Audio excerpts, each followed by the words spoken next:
How to delete Brawl Stars account. Welcome to Glitz and let's get right into this video. In order to delete your Brawl Star account, it is pretty simple. Firstly, you can just search for delete Brawl Star account in your mobile device. Then select on request deletion of your personal data.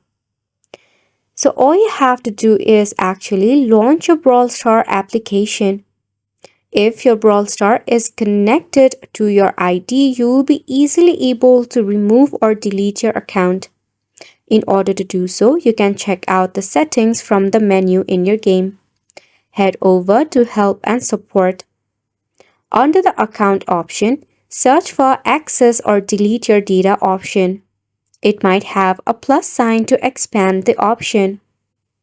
You will likely see an option like Request Deletion of your personal data. Select on the option. For confirmation, tap on Delete My Data.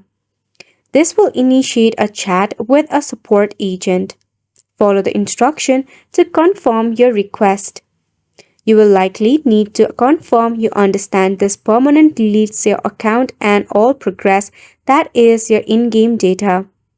By this way, you will be easily able to delete your Brawl Star account. And it's a wrap for the video as well. Thank you so much for tuning in.